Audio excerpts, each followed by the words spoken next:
కాబట్టి ఆ పని చేయలేకపోయారు బహుశా. 100% సార్.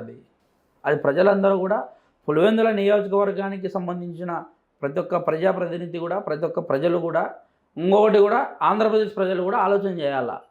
ఓటు హక్కు అనేది ఒక్కసారే. ఈ బొద్దు ఇచ్చే మీకు 2000 కానీ 3000 కానీ ఓటుకు సంబంధించి ఒక్కొక్క ఓటుకు 2000 ఇవ్వచ్చు, 3000 ఇవ్వచ్చు. కానీ రేపు 5 ఏళ్ళు ఏగాల. 5 ఏళ్ళు మీకు 3,000 ఇచ్చే ఒక్కొక్కరి మీద 4-5 లక్షలు అప్పు అవుతుంది. గవర్నమెంట్లో 4-5 లక్షల మీద అప్పు అవుతుంది. మీ అందరికి ఇచ్చిన డబ్బులు కేవలం 1,50 కోట్లు అవుతుంది.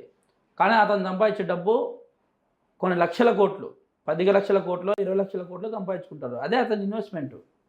ఇప్పుడు జగన్మోహన్ రెడ్డి డబ్బును కేర్ చేయలే ఎదగలుగుతాడంటే ఇసుక మాఫియా ఉంది, మద్యం లిక్కర్ స్కామ్ ఉంది, ఇంకోటి వచ్చేసి అక్రమంగా భూమిని సంపాదించుకునేది ఉంది.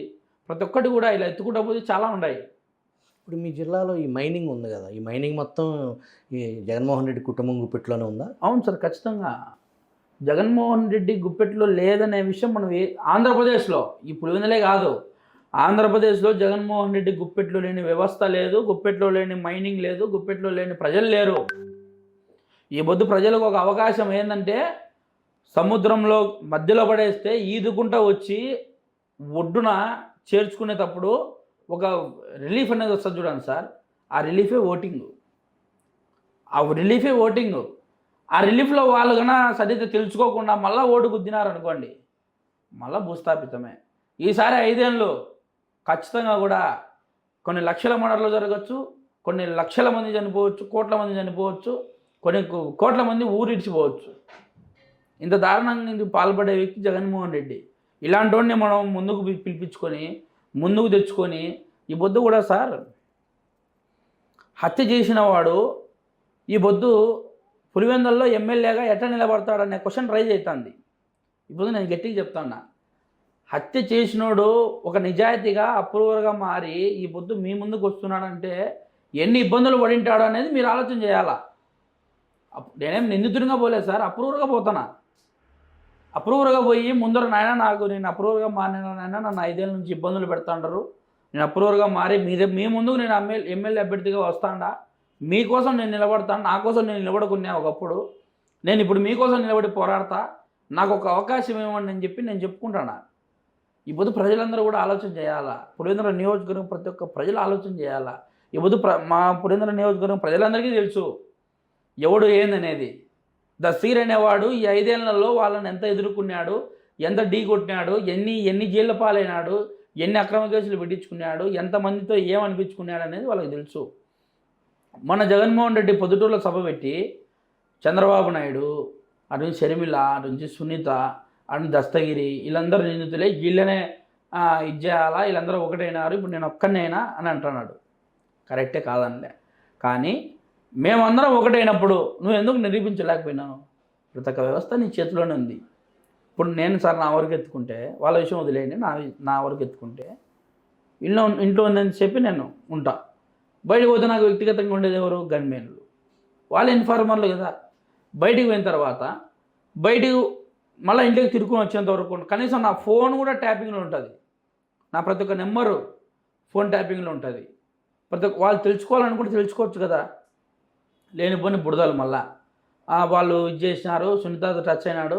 మొన్న అవినాష్ రెడ్డి చెప్తున్నాడు ఏదో సత్యపూసి తిన్నా, ఏం తెలియని తిన్నా, అసలు వివేకానంద రెడ్డి ఎవరో కూడా తెలియని తిన్నా మాడుతున్నాడు. నాకు తెలియదు ఏదో కొత్త పరిచయం ఉంది, ఏదో ముఖ పరిచయం అని అంటే మాడుతున్నాడు. దస్తగిరికి సునీత గారికి లోపల ఒప్పందాలు ఉన్నాయని. ఆ లోపల ఒప్పందాలు అంటే నువ్వు నిరూపించు బా. మేమందరం మాట్లాడేది ఎందుకు వరక? నువ్వు నిరూపించు. నిన్ను ఎప్పుడైతే అనుమానితుగా ఉన్నప్పుడే నువ్వు నిరూపించుకోవాల్సింది. ఇప్పుడు నిందితునిగా వచ్చినా రేపమన్నాడు నువ్వు బెయిల్ క్యాన్సిల్ అవుతా, నువ్వు లోపలికి పోతావు, శిక్ష కూడా పడుతుంది రేపొద్దున. శిక్ష పడేదానికి పూర్తిగా ముందుకు పోవాలా విచారణ అనేదానికి ఇప్పుడు కూటమిలో కలిసినారు వీళ్ళంతా. ఖచ్చితంగా ముందుకు పోతుంది విచారణ, ఎందుకు పోకుండా ఉంటుంది?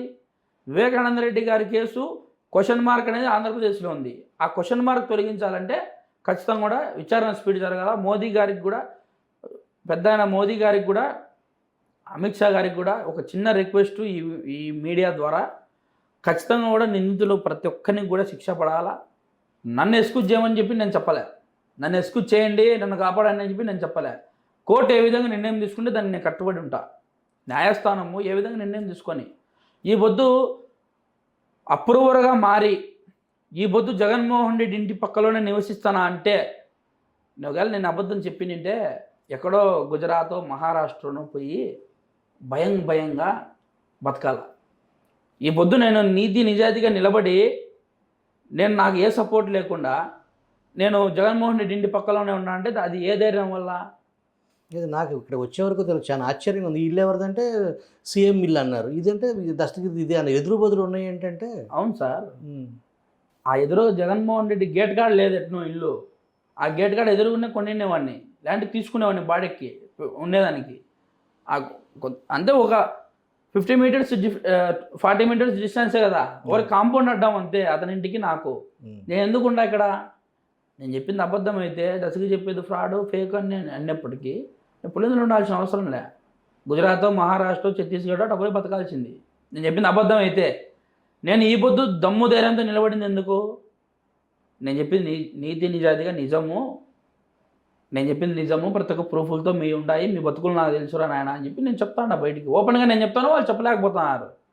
ఎందుకంటే వాళ్ళ పదవులు పోతాయి, వాళ్ళని సీఎంగా కుర్చీలు దింపుతారు, వాళ్ళని చెప్పుతో కొట్టి జైల్లో పెడతారు. ఇవి జరుగుతాయి వాళ్ళు ఒప్పుకుంటే. ఇవన్నీ ఒప్పుకోరు వాళ్ళు. ఎందుకు ఒప్పుకుంటే దొంగతనం చేసేవాడు ఎప్పటికీ నేను మంచోడిని అని చెప్పుకుంటాడు. నేను దొంగతనం చేసినా పలానా ఇంట్లో దూరి పలానా ఇంట్లో దొంగతనం చేసినా అని ఎప్పుడు చెప్పుకోడు సార్. అది బయటపడేంత వరకు రాజుగానే ఉంటాడు, బయటపడినాక దొంగ అవుతాడు అంతే. అది వాస్తవం సార్. అది వివేకానంద